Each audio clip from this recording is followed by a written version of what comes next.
Captain America Civil War is another prime example of pretty much how to do a cinematic universe right. It has pretty much Marvel is the center head of this, and everybody else is trying to play catch up. And also is another fine example of understanding the source material and understanding the characters' personalities and bringing them to the forefront. Never having to change their entire outlooks and mentalities just to suit some sort of harebrained, not thought out story. And it's also a great example of how the Russo brothers are really, everything is really safe in their hands as far as the Avengers are concerned and as far as the Captain America movies were concerned. So it's basically another fine example of wonderful things to come, and another example of them basically raising the bar yet again, which could be arguably one of the best Marvel Studios movies to date. It's so refreshing to have a movie with so many multiple characters and have them all acting the way they're supposed to, on top of the fact that everybody gets a decent amount of screen time and more than enough shining points that everybody gets a moment. Everybody gets a big moment to shine and to have a great scene, whether it be emotionally investing or just fun to watch. And the clash between both sides, overall, I kind of like this movie version a lot better than the original comic book version, which is not something you would often hear me say. But in this case, I kind of think that they succeeded where the comic book failed, and was basically doing that kind of shades of gray where both sides technically have their right points, but no one is really ultimately right. In the end, we're all suffering as we watch them fight each other. They're all suffering from this. And that's kind of something that the comic book just didn't do. I mean, midway through, they lost all their objectivity, and they just defaulted to Captain America side good, Iron Man side evil. Let's change half of Iron Man's personality almost completely and sacrifice the character for the sake of our stupid story. So, unlike that iteration, this one, they don't really sacrifice the Tony Stark character's personality or his moral grounds, and his reasoning makes a lot of sense. And Captain America's reasoning also makes a lot of sense. So that's actually very refreshing, and it's not. By the near end of the movie, it becomes less about who's right, who's wrong, and more about this kind of tragedy of seeing this fracturing of friends and these fracturing of sides being created, and wondering how they're going to manage to recover from such a situation. You know what I also love about this movie is all the stupid shit I don't need to fucking sit through. All the silly, dumb things that I'm forced to sit through with other cinematic attempted universes, other franchises like, franchises that are terrified to actually have the actual fucking costumes or anything close to the actual fucking costumes, as if they're afraid to be what they are, so much so that they don't even want to lean on all the storytelling and all the awesome things that have come from that brand over the fucking years. So what are we stuck with on that side? Let me see. The Hunger Games Silver Linings Playbook team. Men. Yeah. I have to sit through. I don't have to sit through that. I'm not watching that fucking garbage, but that's one premise. The 1,000 plot holes. Enough plot holes to dig at least 20 yards worth of land. 20 million yards worth of fucking land, having to reboot using time-space shenanigans because you screwed up so fucking hard. And the other thing I don't have to sit through is people's motivations being jacked and screwed and not make any sense, or basically watching a company talk about how they want to make an extended cinematic universe and yet going back to the same exact well every single time. Like, I don't know, Batman versus Batman, Dawn of Batman. Do I need... Suicide Batman Squad. What's next? Batman Green Lantern? Green Bat Lantern? Or other cinematic universe attempts or other movies where you have even less characters than this one, and that somehow relegate the important storylines between characters to about 5 fucking minutes a pop, or at all. While having the weirdest, most silliest endings on the planet Earth, designed to show you things or a new cinematic universe that's coming and never actually pan out, and eventually be more obsessed of being a unofficial reboot successor to Batman and Robin. Now that was a painful fucking endeavor. I remember that one. There's no confusion here. There's no weirdness. There's no people trying to shoehorn in things to try to sell you the next goddamn film. This movie is focused on continuing a storyline that's been given to us through time and patience.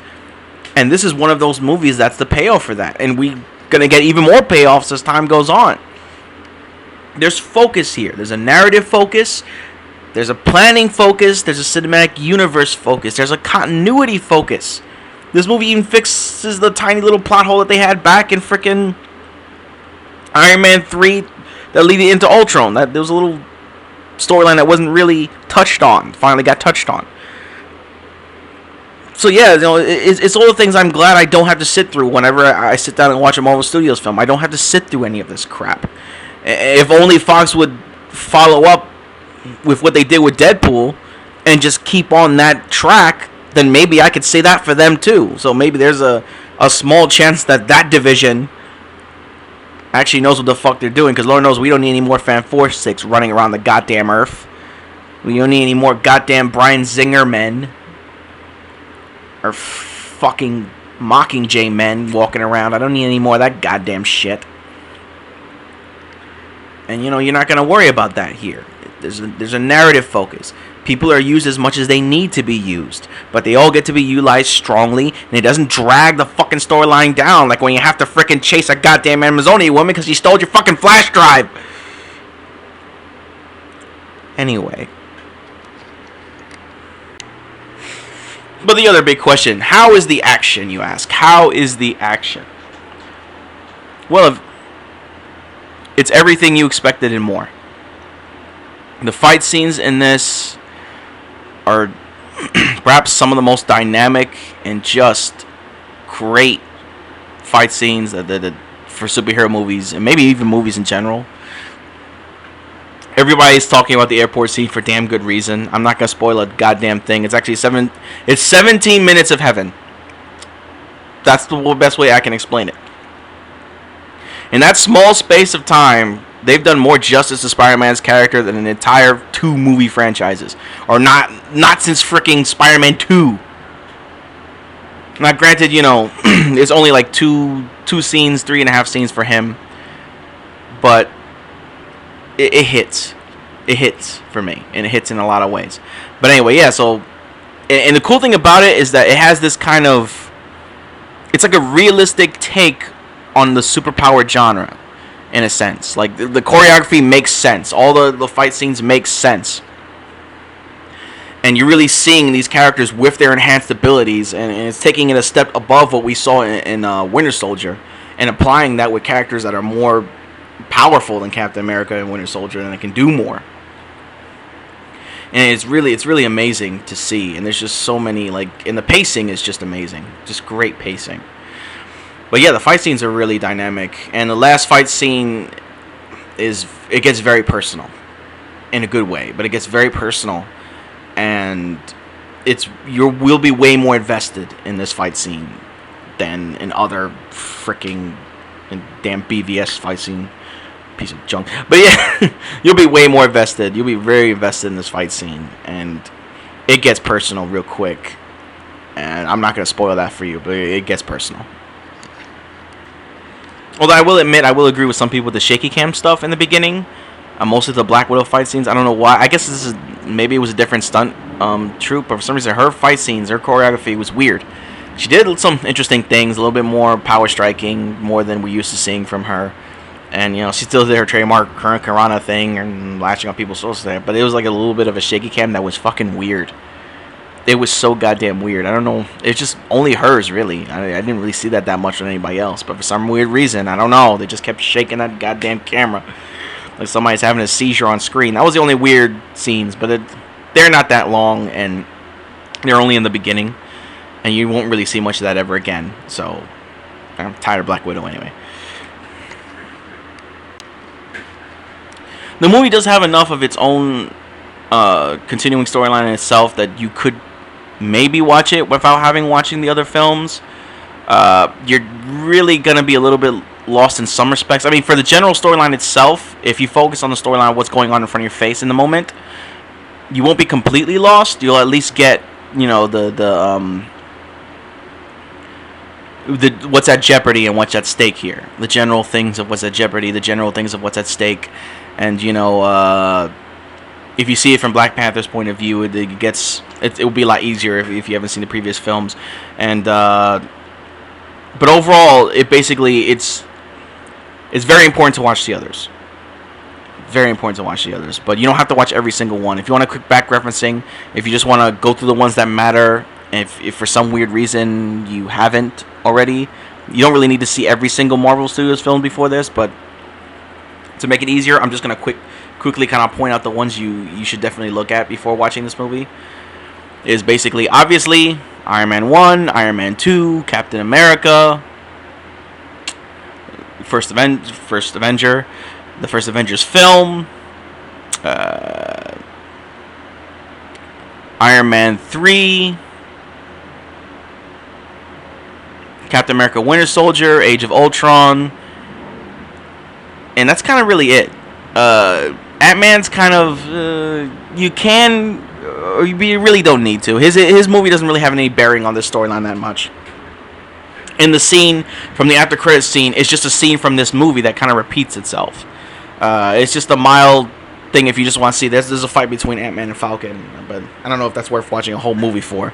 But that one's not as important. But the other ones I listed kind of are. And they kind of patched in a certain hole with Iron Man 3, and so it's actually important now. Finally fix that problem. Also, what I love about it, besides like everything hits, the pacing is great. Even those little pieces of humor are at the right time. Like the movie knows how to be serious, and it knows how to like take the edge off of that seriousness when it's time, at the right time, and it just has great comedic timing when it needs to be, but it knows how to be serious, and it knows how to be dramatic when it's time, and it understands its pacing. It knows when it's time to get back into a fight, when it's time to kind of do the right breaths in between to tell more of the story and to get more of those emotional, dramatic beats in. And just a fantastic example of great pacing in the movie. I mean, I don't know if you're going to see too many movies all year that's going to have this perfect level of pacing where everything just feels so balanced and the movie doesn't have to gobble up so much time to when they introduce the extra characters. They're part of the story. They're not a side note being thrown into it, which is really, really great. And just amazing pacing, just amazing. It's just a joy. It's a blast to watch from start to finish. Another quick thing I want to note is some of the standouts in this movie, more particularly the Spider-Man scenes. And everybody wants to know about Spider-Man scenes, and like I said before, or like I said, basically is, man, it's just made of so much goddamn win. Especially the way he keeps talking and keeps quipping and keeps kind of like, and his interaction with everyone else, more specifically his interactions with Tony Stark and a little bit of his interactions with Falcon is really great, and his fight scenes are just beautiful to watch, and it's just a joy. It's just such a joy. Like, I understand that this, for some people, the Spider-Man kind of draws off a bit more from Ultimate Spider-Man, the comic books. So that's what explains why he's so much younger and why Aunt May is, younger. She's like 45 or so. The actress, I think, is 45. And the character in the Ultimate books was 45. So this is more leaning towards that Spider-Man than the other films were. Which I have no problem with, because basically this is like the third reintroduction of Spider-Man into cinemas. And you have to do different stuff like that. And I'm kind of glad they did. And Tom Holland does a pretty damn good job as a young Spider-Man. And we get so much with just his interactions with him and Tony Stark. And it makes sense. And it makes sense that and he fits into this world really well. And it's just great. And I mean, I'm really looking forward to Spider-Man Homecoming. And this movie really going to get you jazzed for that. I can't wait for that. Also, a big standout, obviously, is Black Panther. Even if we didn't have Spider-Man in this film, One thing everyone would have still been talking about Black Panther regardless of whether we had Spider-Man's film or not. You're still gonna be talking about this dude. The guy who's playing him, such an amazing job. The fight choreography for him is just so dynamic, so amazing. Even if you don't know shit about Black Panther, like me, I was always on the fence with him. I didn't start liking him until kind of like AVX, when we started beating the shit out of Namor, because I don't like Namor much. And I slowly started to get into him more through that story arc and his interactions there. So I started to like him a little bit more there. But yeah, this movie definitely, like, really powerful, just dynamic character, great fight scenes, great acting. You're getting basically like his intro, his backstory is this war created him. This war brought him, it made him to be Black Panther. He's a byproduct of what's going on, and he's very woven into the story, and he's basically on his own personal side, and that'll put him on one side of the fence a little bit more than not to pursue a certain target. But it's just great. It's just awesome. And it's like I wasn't sure what my emotions were going to be, whether or not I was even to watch the Black Panther film. I wasn't sure. I've always had a bit of a hang-ups with the Africa themes. They've never really had any real interest in me, but this character is just, he looks so amazing, and he's done so well, and he's just a blast to watch. And the way he delivers his lines sometimes, there's even this line he says to Steve Rogers. He's as a warrior and as a king, I'm going to ask you this question: how long do you think you can keep me from killing your friend? It's just lines like that, those little moments. I was like, oh, he just won me over so much. This is made of so much win. But yeah, those are my. I think, of course, Robert Downey Jr. really just shows again why he is Tony Stark, and why, how great of an actor he is. There's a lot of nice dramatic scenes, and he shows a lot of different range, as he always does. And this movie really just focuses so much on really enhancing these characters, and just the right amount of narrative time between both Captain America and Iron Man. They managed to juggle them both evenly. Like, once again, another certain nerd of the film, which kind of went one fucking way. A little too much, too often. It was like 5 minutes versus the rest of the film. This is like 50-50 split.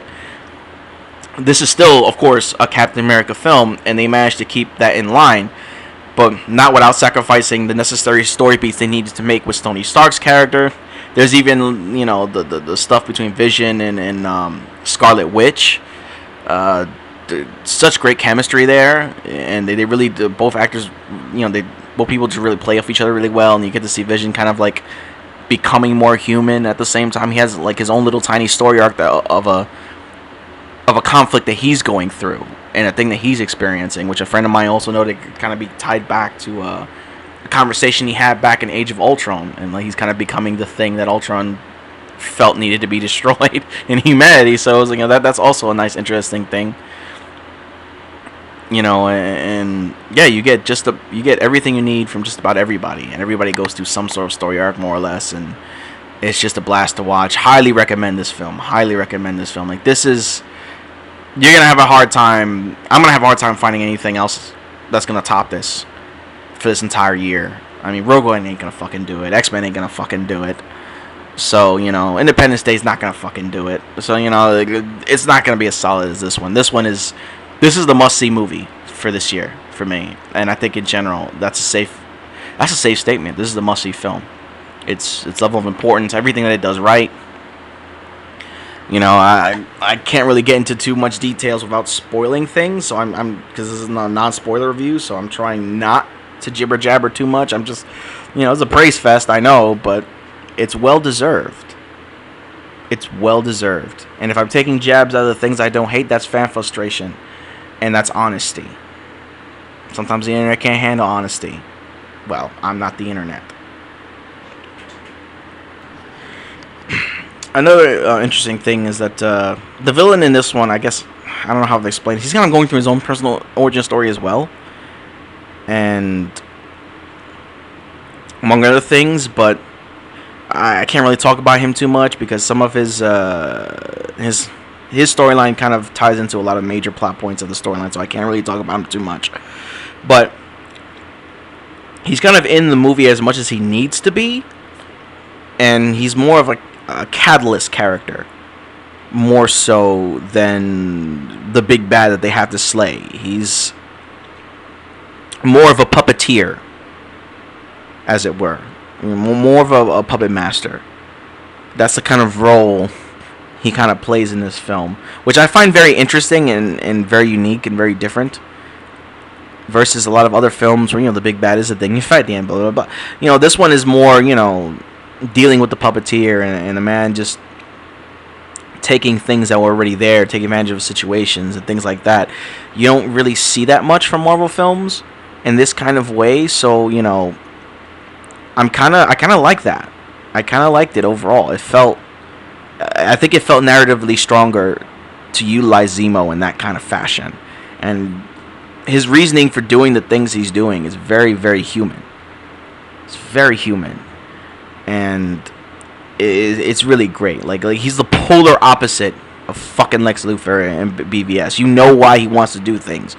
You get his logic. And in some perverse, weird way at times, you kind of feel for him a little bit, not a lot, just a little bit, but he's kind of a certain frustration and anger towards the situation taken to an extreme. But he's still a little bit relatable in what spurs him to do what he's doing, and you don't see that often enough, and that's actually really good. And yeah, polar opposite of fucking Lex and BVS, polar opposite, just great, well done. It's a nice reprieve from megalomania.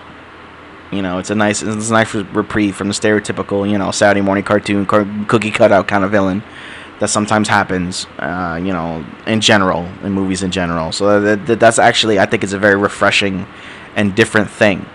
Not quite what you were expecting, I think, out of Zemo, but I'm sure eventually, perhaps, in time, Zemo will be what we know, more or less. But, I think for right now, he serves his purpose the way he needs to.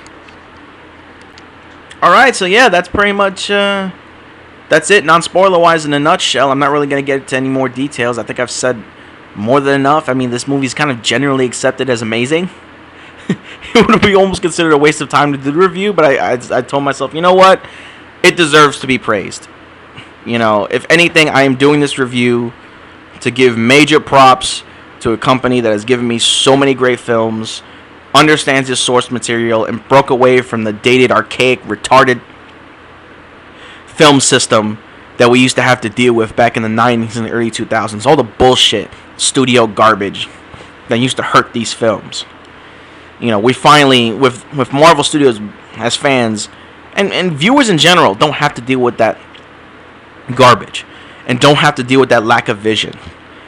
And it's just another primary example of how Marvel's not the trend follower, they're the trendsetter. They are the ones that have their hands on the pulse for the superhero movies. And with this particular movie, it's just more evidence that that's not changing anytime soon.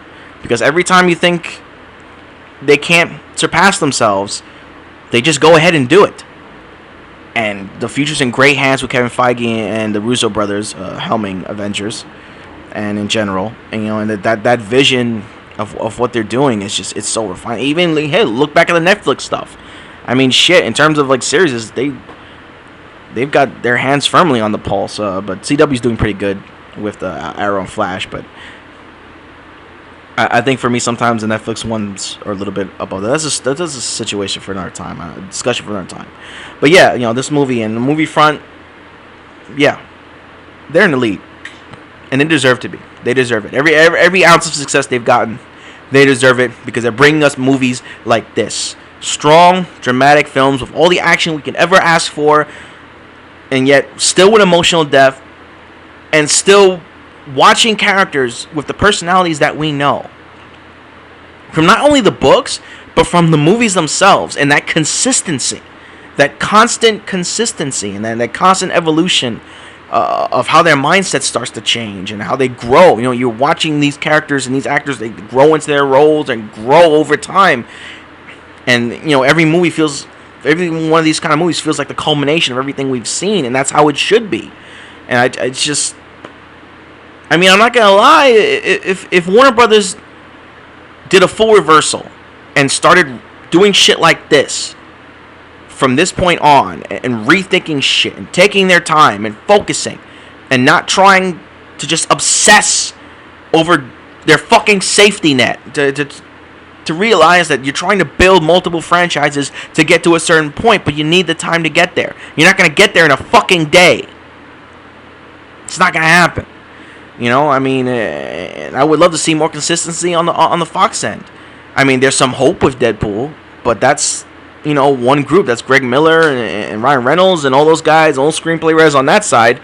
But you still got the fucking Zinger Troop and his fucking batch of morons doing their goddamn shenanigans. And won't let X-Men be fucking X-Men. You know? I mean, shit. I don't know what that is. Even the suits. I'm not gonna watch that fucking movie. Even the suits look like fucking Hunger Games outfits. You know, it's so refreshing. I don't have to sit through that. And I don't have to compromise. It's just great, you know? I mean, shit. You know what, Fox? Give Marvel back Fantastic Four so they can take the Rose Gallery so we can get fucking Annihilation. That's what I want. For the sake of the Earth. Because you can't fucking handle it. And they can. So I'm so glad that many moons ago all these studios passed on making Iron Man. Because thanks to that, we now have this amazing cinematic universe that we have today. And I'm sure those fucking execs that they have half a brain are kicking themselves in the head today. And I guess they are, because they're all trying to play catch up to what Marvel Studios and Disney has created. You know? So, yeah, maybe you should fucking listen to the company that owns and understands their own fucking property better than you do. Alright, that's it. This is XL2K, shout us on Facebook, and watch this movie. Watch it like crazy. Watch it again and again and again and again and again without any remorse, because you're going to enjoy this ride.